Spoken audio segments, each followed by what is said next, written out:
ప్రసిద్ధ పుణ్యక్షేత్రం కోనసీమ తిరుమల వాడపల్లి శ్రీ వెంకటేశ్వర స్వామివారి ఉండి ఆదాయం 90,90,850 రూపాయలు వచ్చినట్లు దేవస్థానం deputy commissioner EO Bhupathiraju Kishore Kumar తెలిపారు. సోమవారం దేవాదాయ ధర్మాదాయ శాఖ పర్యవేక్షణాధికారి డి నాగమల్లేశ్వరరావు ఆధ్వర్యంలో హుండీలు తెరిచి లెక్కించారు. ఈ సందర్భంగా ఈవో భూపతిరాజు కిషోర్ కుమార్ మాట్లాడుతూ 26 రోజులకు గాను ప్రధాన హుండీల ద్వారా 70,39,801 రూపాయలు, అన్నప్రసాదం హుండీల ద్వారా 20,51,49 రూపాయలు, మొత్తం కలిపి 90,90,850 రూపాయలు, బంగారం 22 గ్రాములు, వెండి 700 గ్రాములు, పలు విదేశీ కరెన్సీ వచ్చినట్లు తెలిపారు. అలాగే క్షేత్రపాలకుడు విశ్వేశ్వర స్వామి వారి హుండీ ఆదాయం 2,33,264 రూపాయలు వచ్చినట్లు తెలిపారు. ఈ కార్యక్రమంలో దేవస్థానం సిబ్బంది, కెనరా బ్యాంకు సిబ్బంది, అర్చకులు, గ్రామస్తులు తదితరులు పాల్గొన్నారు.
నమో వెంకటేశాయ. కోనసీమ తిరుమల వాడపల్లి వెంకటేశ్వర దేవస్థానంలో 26 రోజులకు గాను ఈరోజు ఉండి లెక్కి కార్యక్రమం జరిగింది.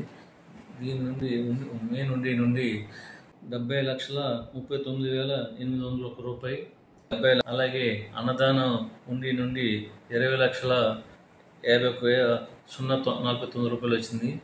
అలాగే ఈ రెండు కలిపి మొత్తం 90,90,850 రూపాయలు వచ్చిందని మీ ద్వారా గుర్తు చేస్తున్నాం. అలాగే ఈ ఉండి నుండి బంగారం 22 గ్రాములు, అలాగే వెండి 700 గ్రాములు, శివాలయం వీరేశ్వర దేవస్థానం ఉండి కూడా తీసాం.